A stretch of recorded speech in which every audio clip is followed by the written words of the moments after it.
My name's Joseph Deleyer. I'm the artist known as Dutch. I'm an author of a book called From Handguns to Paintbrushes. I own a small business called Surf and Skate 48. And I'm also a convicted felon who spent 26 years in the penitentiary once upon a time. In my life right now, so I moved out of New York State. I got out of prison roughly a year and a half ago. I moved down to Baltimore with my wife, and I'm living here, developing my brand and my business, Surf and Skate 48, where I work with young kids and I teach them skateboarding. We're looking to do some contests down here and get involved in trying to get more at risk kids involved in skateboarding in the future here, hopefully. And I'm just enjoying my life currently right now. Now, my incarceration experience. So I grew up in New York, and in the 90s I was a drug dealer. I was very influenced by just the rap music and life and the experiences in New York and trying to be a young, tough guy. And I got caught up. You know, I was selling drugs at a young age, and then I had to step up and be what I thought at the time was a man. And it led to a drug deal that went bad, and I ended up having to take somebody's life in that situation, and I was sentenced to 23 years to life in prison.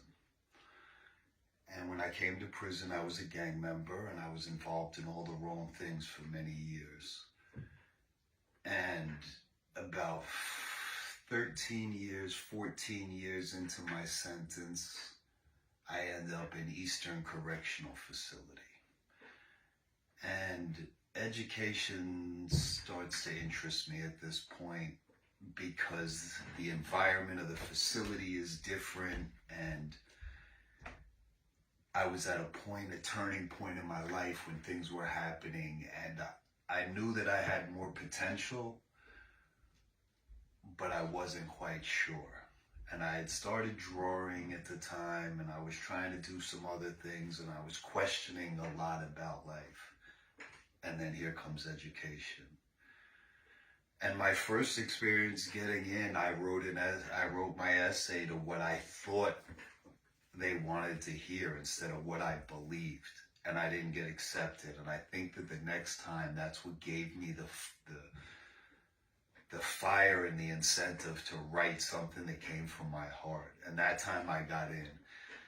And when I got in, it was a new experience for me, right? I knew weapons and drugs and trouble and fighting and things of that nature, but now I had to use a computer, and I was trying to catch on, but my competitive nature didn't allow me to not try to make the most of my experience and work as hard as I possibly could to get the most that I could. But I was still in the beginning at a time where I was struggling with who I was, and I was still trying to play both sides of the fence. I was still involved in the gang activity in prison. I still had 10 years at least to my sentence to do.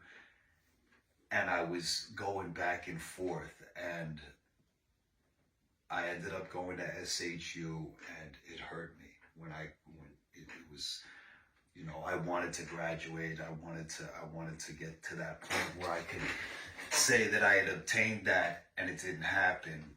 And I made it back into college again, but still didn't get to graduate because of circumstances in prison and decisions that I'd made, but I was still chasing my education. And in the course, I'd written my book and published it and did all of that.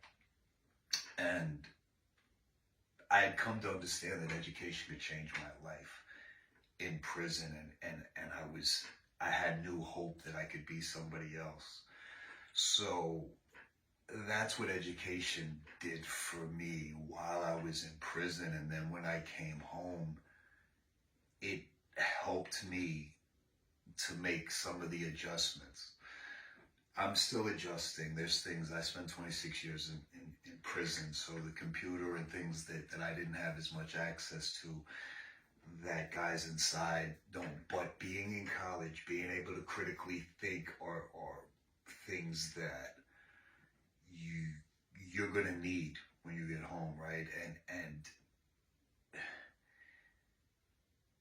I just think that education in a whole for a man that's sitting in prison allows him to know that there's something other that they can use the skills that they've been given in life for and succeed, and that there's a different way to do things.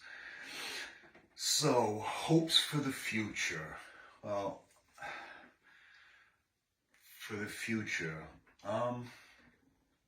I'd like to be able to help men that are coming home better adjust to some of the things that I noticed that needed to be worked on for re-entry of men that have spent a lot of time in prison.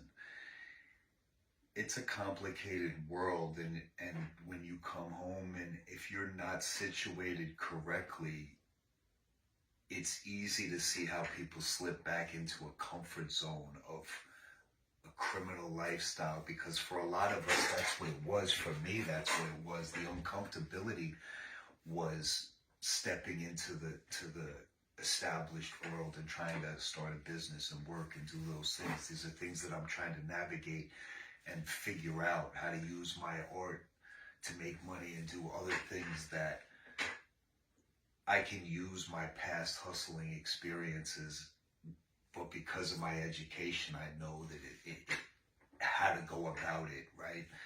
Or how to at least absorb the information for it. So I would definitely like to get involved with helping criminal justice, but my main passion right now is my kids and the skateboarding programs and things that I'm trying to set up here, because my art is that style. I can relate to them kids, and I feel that that's where where it's at. I think in my life, in my reflection of it, those were the years, my 14, 15, 16, where you're looking up to. I looked up to the wrong people, and I want to set a better example. I want to help people know that they can use their art or their writing or things as a catalyst to take them where they're going. So that's what I hope for the future. What motivates me to participate in the Roadtrip Nation Higher Education Music Storytelling Program?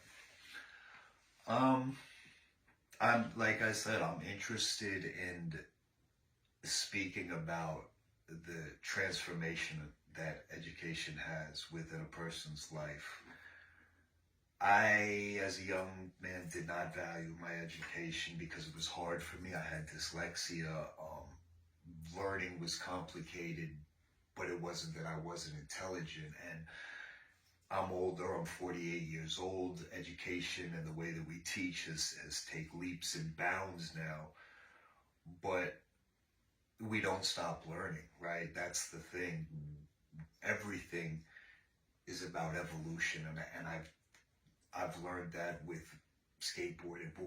We're here to be educated, to learn, to hopefully be able to pass it on to other people, to make the world a better place. We have to try to do better. So I'm hoping that I can sit in a chair and be asked questions that can take a young person or somebody who's made the wrong choice, and just have somebody not take the path that I took and go through some of the pain, because I did it and it hurt, and I don't want anyone else to have to hurt the way that I did. So I think that's the best way I can explain that. Why is this important to share my story? I think I just explained that. So I look forward to hearing back from y'all. I hope this is good enough of a submission, and I look forward to what we could do in the future. Thank you very much.